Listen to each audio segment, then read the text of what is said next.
Hello, everyone. I'm ZHAO Chuang. Today, we are going to draw the trunk of Tarbosaurus.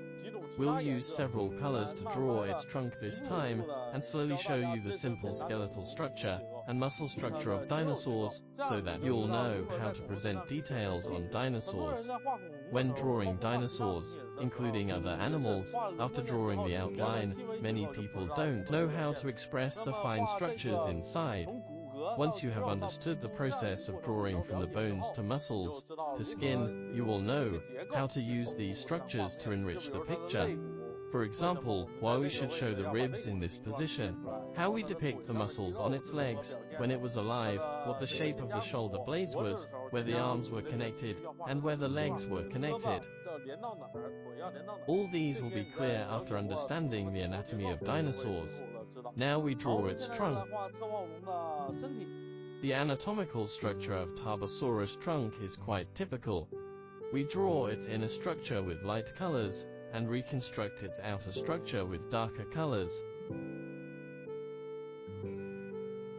We choose a yellowish pen. First of all, we should know that the basic structure of a dinosaur's body was the skeleton.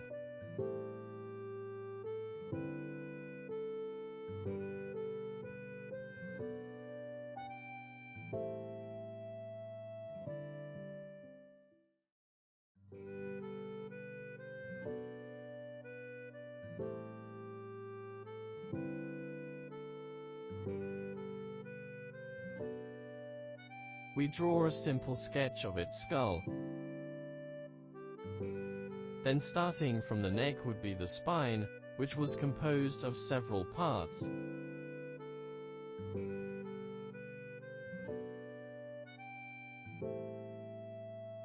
What we are drawing now is its vertebral body. Regardless of the specific quantity, just draw its vertebral body.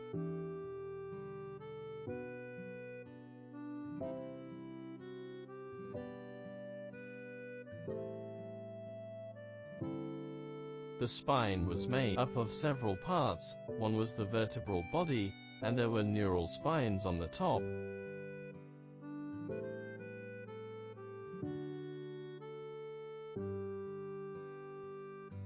A structure like this.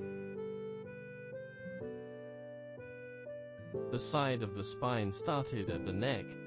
Since the second vertebra, cervical ribs were growing on the side of the neck, which developed into ribs when coming to the side of the trunk.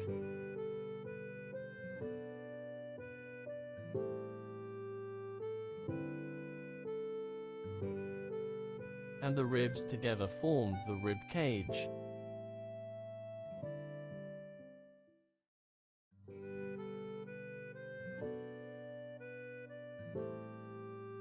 When it reached the waist, the spine became the sacral vertebrae and fused into one. On both sides of the sacral vertebrae were the broad pelvis, with wide iliac bones on top and the pubis and ischium below.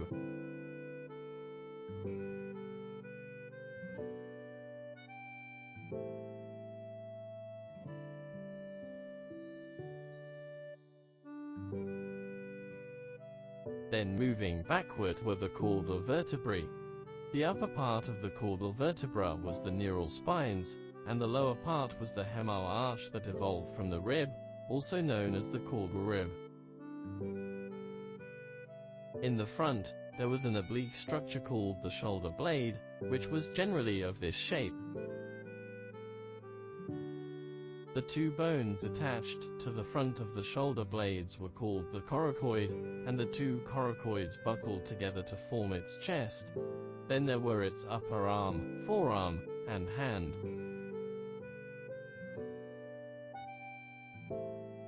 At the back of the chest was the breastbone, which was generally difficult to preserve. Behind the breastbone, there was a row of gastralia that were connected to the pubis to form its belly. This was its basic skeletal structure. Let's take a quick look at its muscle structure. It had a set of muscles on the back of its neck that extended like this. The muscle ran all the way along the top of the back and the top of the tail.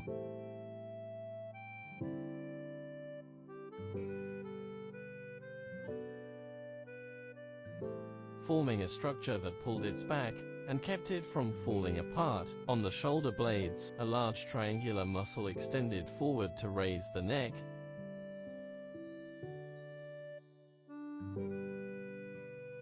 and another muscle at the rear connected to the back. On the side of the neck, there was a group of muscles that connected to the shoulder blades. Downward was another set of structures connected to the shoulder blades and coracoid. On the ribs, a structure called intercostal muscles wrapped the ribs into a hole. We didn't draw legs just now. Its legs were facing this direction, and there were three groups of large muscles on the legs: front, middle, and back, which were for kicking forward, kicking backward, and coordinating the operation of the entire leg. This roughly shows the principle of muscles. When restoring, we can draw its overall outline based on the muscle principle. Let's draw its head first. We begin with its eye.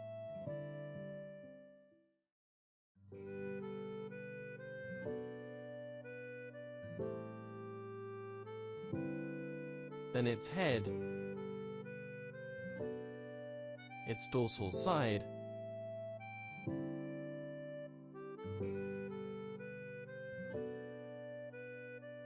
and then its shoulders like this.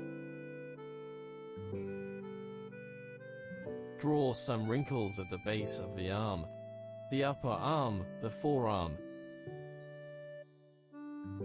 its fingers,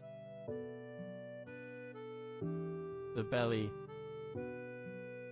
the outline of the ribs,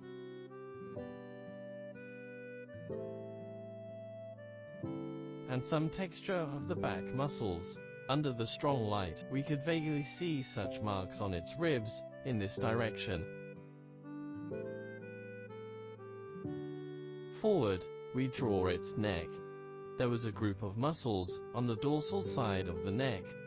Between the front of the neck side and the chin, there was a layer of membrane. Then we draw its throat. Next, the shape of the thigh. There was a layer of membrane connecting the back of the thigh and the tail. The starting point of the tail was the pubis. Here was its buttock, and then the shank. Good, like this, we've finished drawing the trunk of Tarbosaurus.